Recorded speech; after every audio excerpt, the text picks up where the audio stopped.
Ladies and gentlemen, good evening. Welcome to Ruto'S TV, the tallest man in Black Africa.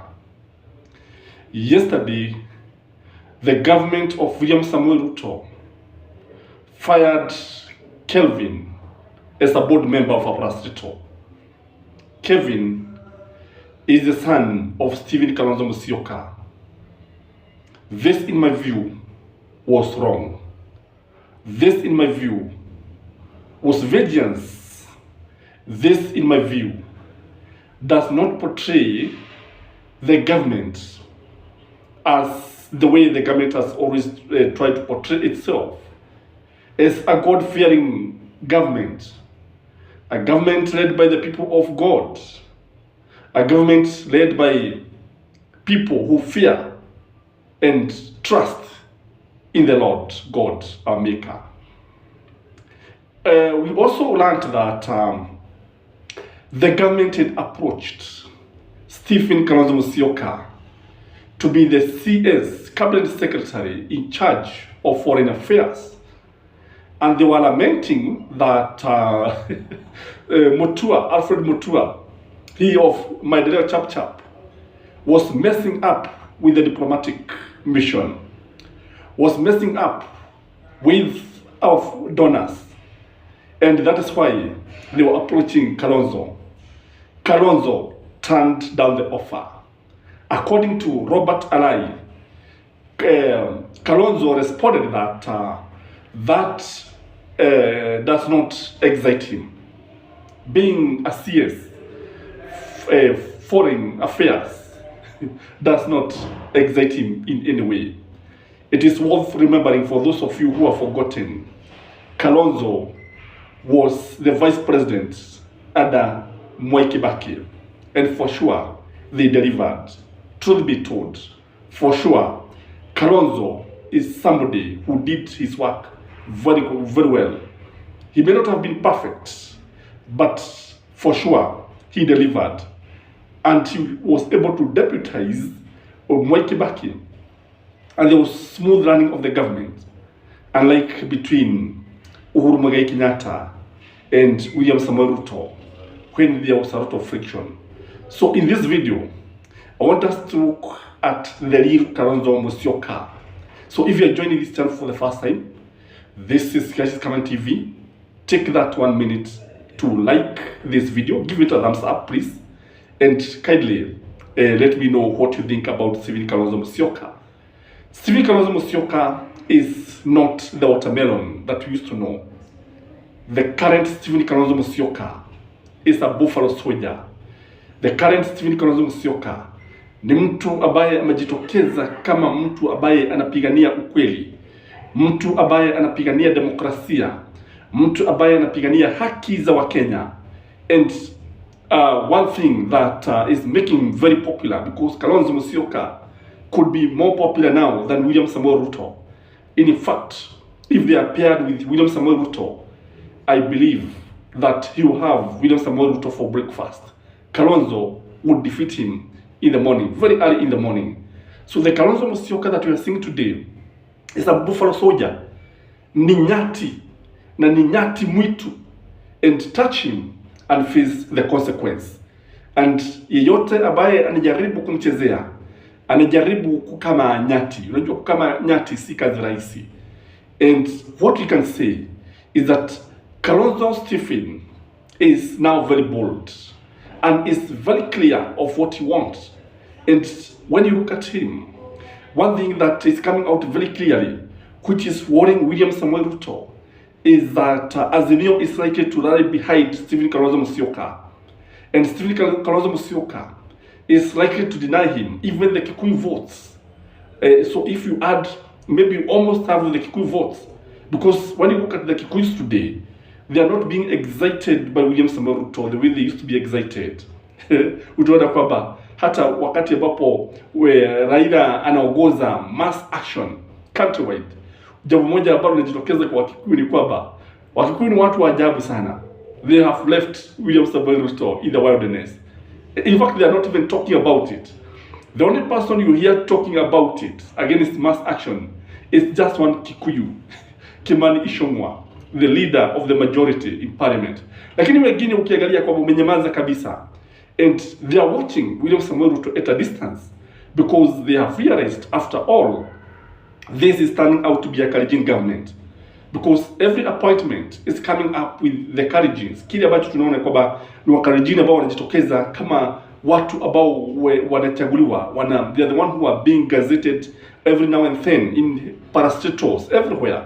And kile ambacho tunaona ni kwamba, one thing I like about Uhuru Muigai Kenyatta, even when they differed so much with William Samoei Ruto, he found it not fit to fire John Ruto as an ambassador. I think in Poland, the lady was spared despite the father being at loggerheads with the President of the Republic of Kenya, Uhuru Muigai Kenyatta. So that's why I always say that Uhuru Muigai Kenyatta is a very good person. Is somebody whom you cannot even understand. Is somebody who does not even carry grudges. Is somebody who does not revenge. Is somebody who is very composed. Is somebody who is charming. Is somebody who can work with anybody. And if you look at William Samoei Ruto, the government of William Samoei Ruto is coming out with what I'm seeing as a mass sacking, especially those people who were appointed by Uhuru Muigai Kenyatta, wawe wa Kikuyu, na ukiangalia utaona kwamba wanapigwa karamu, na wakati ambapo wanapigwa kalamu, sio karamu, ni kalamu. Wakati ambapo wanapigwa kalamu, utaona kwamba Gachagua kwa pale hakuna kitu ambacho anasema. Ijapokuwa unajua Gachagua has always been saying that he is fighting for the welfare of the Kikuyus. When he is doing this, William Samoei Ruto is very busy replacing the Kikuyus with the Kalenjins, and even the other tribes with the Kalenjins. So that is why you find people talking of the Kalenjinization of the nation of Kenya. That is the main business now. So when you look at Stephen Kalonzo Musyoka knows very well that if he works with William Samoei Ruto, he will fail. He will carry the burden of William Samoei Ruto, just the way that Baba was able to carry of Uhuru Muigai Kenyatta, just the way Baba alikuwa anashutumiwa kwa kushirikiana na Uhuru Muigai Kenyatta. Na tunajua vizuri sana kwamba Uhuru Muigai Kenyatta hangeweza kumaliza hatamu zake za uongozi isipokuwa ni Raila Amolo Odinga. So when you see the government going for Kalonzo Musyoka, they are doing this deliberately. This is one of the ways that they are trying to do to deflate Raila Amolo Odinga's mass action. This is one of the methods. You know, what we are saying is that desperate times call for desperate measures. So the government of William Samoei Ruto is completely desperate. Is desperate for support of the Kaba nation.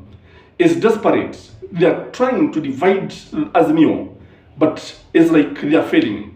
It's like they are finding it very difficult. So when they are sacking Kelvin, they are doing it simply because of Kalonzo. Simply because Kalonzo is anti-government. Simply because Kalonzo is criticizing the government. Simply because Kalonzo is turning out to be the alternative president, by the way. He's running Kenyans. And by the way, what the government has realized is that many people are supporting the mass actions. Many people are supporting Azimio. Many people are in agreement with what Azimio is fighting for. Na hili jambo ambalo wanajua vizuri sana, wakimweka Kalonzo awe anawauka mkono, kile ambacho kitaachwa ni kwamba Azimio may look like a regional party. It may look like a regional coalition. And it may look like just an association, an alliance between some Jubilee remnants and ODM. Lakini sasa kile ambacho tunaona ni kwamba unapotazama Wiper comes with almost, in fact, more than 1 million votes. Wiper brings about 1.5 million votes in Azimio. And even if the Kabas were to oppose the government, I believe everybody can be able to see that kile ambacho kinaweza kuonekana ni kwamba hawa ni watu wengi. When you look at it from all angles, Wakaba ni watu wengi.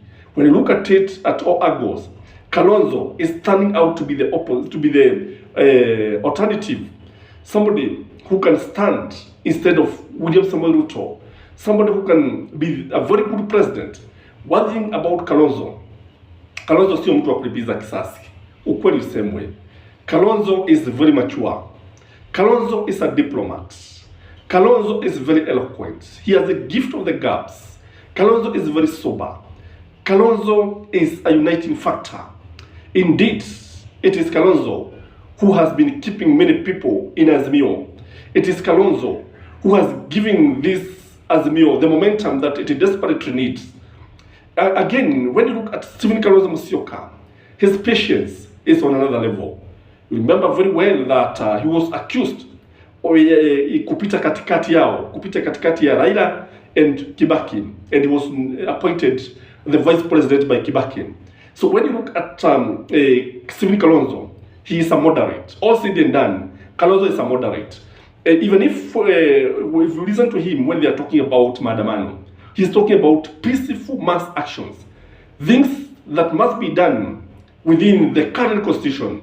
Kalonzo has always said this. And again, ukiangalia, najua watu wengi wanafikiri ni woga wakati anakataa kuvaa zile sare za military regalia.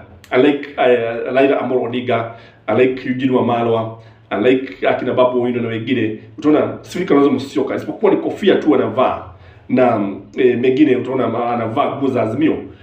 Kusema ukweli, he is a moderate, and this is Kalonzo. And Kalonzo does not pretend, by the way. Kalonzo speaks his mind. And if there's one person that Baba should support, it is Stephen Kalonzo Musyoka. Even if the government of William Samuel Ruto was to collapse, because it is likely it can collapse very easily. The way things are, the person who should step in is Stephen Kalonzo Musyoka. Baba should support Stephen Kalonzo Musyoka, because Stephen Kalonzo Musyoka, I've said, is a uniting factor. Is somebody who is acceptable. It doesn't come from the Kalenjin nation or the Kikuyu nation, the two tribes that have been dominating the politics of this country. Kwa hivyo wakati ambapo tunaona serikali ya William Samuel Ruto ikimezea mate Kalonzo, ni kwa sababu ya vile ambavyo wanajua ya kwamba huyu ni mtu ambaye ni hatari sana, hatari katika kuchaguliwa kwa William Samuel Ruto in his second term, if at all he is going to finish the first term, because now kile ambacho tunaona ni kwamba it is now a contested issue. Indeed, even the world media is now focusing on Kenya. When you look at BBC talking about Kenya and saying for sure there's a problem in Kenya, when you see Al Jazeera, when you see a Voice of America talking about Kenyan politics, there is an agreement, there is a consensus that Kenya is in a very serious problem. Kuna shida kubwa sana ambayo inafaa kutatuliwa nchini Kenya. And everybody is now becoming scared. And I believe, going by the way things are going, it is just a matter of time before these countries, before the superpowers start calling or issuing advisory remarks for their citizens. It is just a matter of time. Kwa sababu kile ambacho kinatokea ni kwamba wakati maisha yamekuwa magumu sana, watu wanaona ya kwamba hakuna lingine ambalo wanaweza kufanya. Unajua, ukichukua paka, if you corner the cat or the dog, a time comes when anatoa meno tu hivi, jimbo linatoa meno, so it is going to die with you. This is where we are. This is what is happening in the Republic of Kenya, that Kenyans wamefika mwisho. Kwamba if you buy 1,000 tokens, utapata kwamba unapewa za 45, and during Uhuru Muigai Kenyatta's, the same amount could buy about 63 units. Lakini sasa inanunua 45 units. And again, out of the Kenya shilling 1,600 goes to taxes. The tax that is financing William Samuel Ruto's government, the tax that is hurting, the tax that is now being contested, the tax that is making the commodities, the price of commodities to shoot every day. And again, when you look at Stephen Kalonzo Musyoka, when you look at, because I've said he's a diplomat, is somebody who can work very well with the neighbors, the neighboring countries, is somebody who can attract a lot of investment in this country. And I believe Stephen Kalonzo Musyoka is the strongest challenger of William Samoei Ruto. It is not even Baba. Baba, kile ambacho anataka ni kupigania haki, ukweli na demokrasia.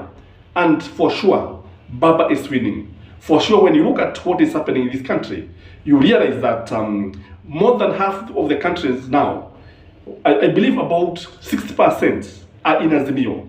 And I believe William Samoei Ruto, in fact, by the way, for those of you who read the body language, when those of you read the mood, you realize that, and also read the tone, you realize that William Samoei Ruto has changed, by the way. Ukiangalia utaona kwamba anaonekana kuzeeka haraka. The tone is somebody who is cornered. The mood is of somebody who is not happy, somebody who is desperate. And I believe one of the greatest problems of William Samoei Ruto is that he depends on people who don't give good advice. People who cannot really advise him. People who don't fit to be very good advisors. And if he had people like Mukisa Kitui as his advisors, I believe he could have gone far. But sasa ukiangalia wale ambao wako pale katika serikali, they are the greenhorns, people who don't even understand the statecraft. That is why they are messing up everywhere. And sasa unaona, even when you look at the cabinet, for sure, which cabinet secretary can inspire you for sure? Which cabinet secretary say that is working? So Stephen Kalonzo Musyoka is a man to watch. Stephen Kalonzo Musyoka is the leader, is the future leader, the future face of Kenya. This is Guys Comment TV, the Tribalism Black Africa. I request you again to subscribe if you have not. I request you to like this video, and may you have a blessed weekend. Bye bye.